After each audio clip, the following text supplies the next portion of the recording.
So the first coat is all done on this kitchen, and let me just take you on a little behind the scenes tour of a cabinet painting project here. So this one, the lowers are all done, and if I can get in here, I'll show you. They're kind of a navy blue, really pretty, but I do those first and then cover them up so that when I do the uppers, that nothing gets on them. So I spray everything with the Fuji D6. There you go. This is a HVLP sprayer. I have it hooked up with a cup gun instead of a gravity feed. And this thing just atomizes incredibly. These doors are wet, but maybe you can kind of see on there just how that finish looks and get a little shine on it. But it just dries off to complete glass. When I first come into these projects, the very first thing I do is I prep off all the floors, then move right on to the countertops, the insides of the cabinets. You can see the plastic on the insides of all of those. The appliances, the fridge is prepped off right back here. And just prep everything. Then all the doors and drawers come off. They all get sanded down. I use a surf prep system here, hooked up to a vacuum. It's just incredible, saves me so much time. And I use these sponge pads here. You can kind of see that. And they're nice because they can conform around those curved parts of the raised panel doors. And it just makes sanding easy. I basically don't have to use a hand sander almost anywhere.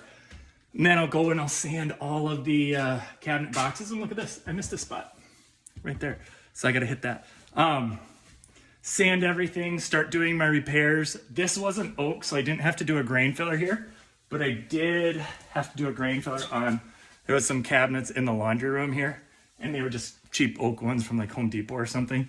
So I did a grain filler on them, and they turned out really nice. So everything gets prepped, all the doors get removed, sanded, labeled, everything like that. And then we prime out everything. I used Gallery Series primer on this one because it dries fast and it looks gorgeous. The primer, I use oil on the oak and I use their water base on everything else. And then I'm using the Gallery Series top coat on everything. And Gallery doesn't need to be thinned out at all to spray through the Fuji. I also brought in my Graco True Coat, the little thing here. I'll show that. It's sitting out in the garage. But to be honest, I like this one better. I like the D6 a lot better. It atomizes better. It's got more control. It's a touch slower, and you have to hold a lot of that weight right in the gun. You can see that right there.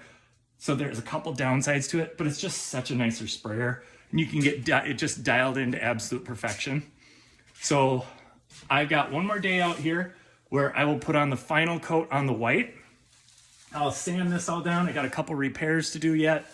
Fix those up, put that final coat on the white. And I just have one more coat on the fronts of the doors to do. And if I do both those first thing in the morning, I'll be able to spend all afternoon putting the kitchen back together. And then I'm actually gonna paint the ceiling when I'm done. So I'll tape it all off, spray the ceiling out, and might be a little bit on Tuesday to wrap it all up. But that's kind of behind the scenes here. Here's one more thing to show you. I believe it's, yeah, the Viver fan. I just hook up a 30-foot tube outside. See if I can show you where that goes. Goes outside here, down to the lawn. Try not to drop my phone, but it just pulls everything out of here. It's not that there's fumes in here because the Gallery Series isn't like a high VOC. I believe it's like 100, 150 grams per liter of VOC. Where like oils are 400 to 500, lacquers are like 700, lacquers and shellacs. Where wall paint's like 50, so it's a little bit worse than wall paint, but not bad. But the main thing is it just pulls that dust out and keeps everything moving in one direction. So you see I have a big plastic wall over here, and I have this wall here. And you see right now it's kind of loose, but as soon as I turn on that fan, it comes in, so does that one. And I create negative pressure in here so that everything kind of goes this way. So I tape these all off, but that makes sure if there's a hole anywhere or a crack anywhere, that all of the paint or all the dust is flowing this way and out that way. Where if I don't put that fan in here, let's say, you know, there's just airflow through the house, a positive pressure in here, and I've had it before where a little crack on plastic up in a corner, like I'm pointing off camera, but let's say like up in here, there's a little spot or something that I don't notice, and there's just be a little dust path right out there, and then dust all over the floor.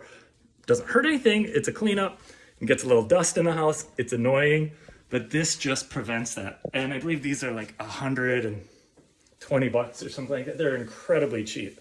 So we just use them and ignore that phone call. And whatever happens, you know, if I throw them around too much, they get broken. It is what it is. It's not the biggest deal in the world. The D6, if you're interested in these are a little over $2,000. That Graco Quick Shot is like $1,400, so it is cheaper.